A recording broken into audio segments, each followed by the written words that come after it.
This is about Daniel in the fiery furnace, so I'm just going to take a very quick straw poll. There we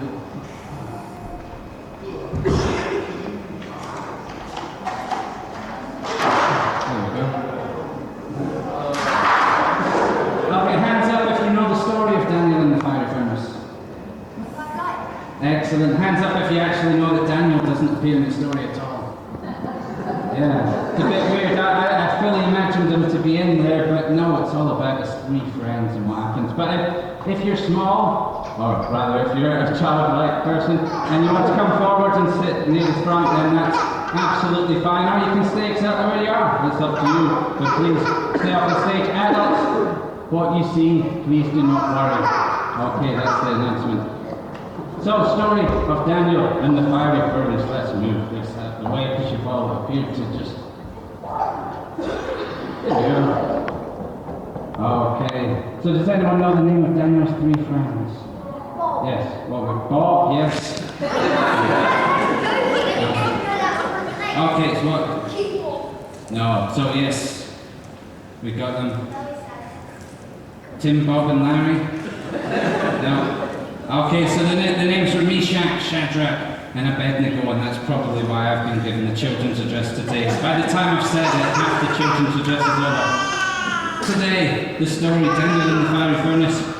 King Nebuchadnezzar, another big name, he decided to create an idol. So this is your idol for the day. And he asked everyone in all the land, all you wonderful people that have came to see King Nebuchadnezzar today, he asked them to bow down and worship him, or to wail loudly, one of the two. Wonderful, there's a good bit of worship at the back, fantastic. So, if you don't like to bow down and worship the new idol, no one at all? And what about your friends, are they not going to bow down either? No one wants to bow down for a new king. You happy with your existing God? Okay, so we don't like this, so I'll leave it lying over there. And, well, look, there's worse. It's me, don't worry. So the book of Daniel in the fiery furnace. So King Nebuchadnezzar, yeah, well, fantastic stuff. King Nebuchadnezzar, he asked people to worship this little dude, but I guess you've got to draw the line here somewhere. It gets worse, just stick around. So what happened in the book was basically, he sent spies out. He sent spies. The spies were fantastic, you know, because the spies were so intelligent that they came back on the first day and they said, King, we know why you don't wave with this hand. And they said, it's because it's Steve's. So they were that intelligent. The spies were everywhere. The spies were wonderful people. Some people said, but three people, and I think we know their names, Meshach, Shadrach, and Abednego, they didn't like the spies. And they refused. They refused to bow down and worship the king. Or the idol. That was a horrible thing, because the king said that he really wished this trick would work one day. He was all fired up for it and everything. He practiced it beforehand. But never mind. He was incensed when it didn't. There is a lie. Aha, I'm the fire starter. Well, doing something.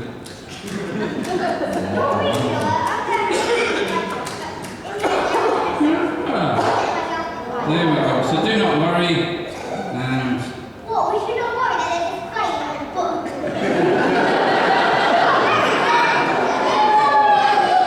so anyway, King Nebuchadnezzar was very put out by what happened, and he ordered that the guys, Meshach, Shadrach, and Abednego, were immediately brought to him. Immediately. And he gave them one final chance. Will you bow down To the lion. to a lion? No. And they said, no, we refuse, that's not our God. We're going to leave him lying over there, that's not our God at all. The king was so incensed, he flew into a rage. He ordered his strongest men to grab those people, tie them up, and chuck them in a very burny furnace, but not just a burny furnace. He ordered it to be 7 times hotter than the biggest oven in the land. And the men threw him in, and as soon as they opened the door and threw him in, the men died because it was so hot. Oh, I'm trying to blow it out, sir. Excellent. Wow. There we go. So, It's still going. it is still going. I'm Absolutely. the lion. Bow down. You still bow down. No. Thank you, Ken.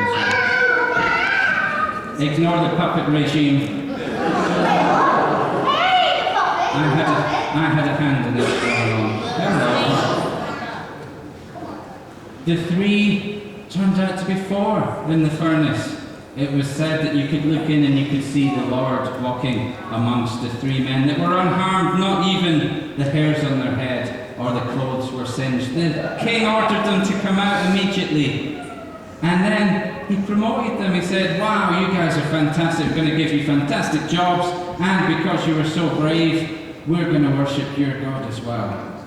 Now imagine what you could do if you were brave and you knew that you had God on your side the whole time. Imagine what you could achieve. Thank you, sir. Be bold, be strong, for the Lord your God is with you. Be strong, because if you've got God on your side, then you don't need to fear anything. Thank you very much.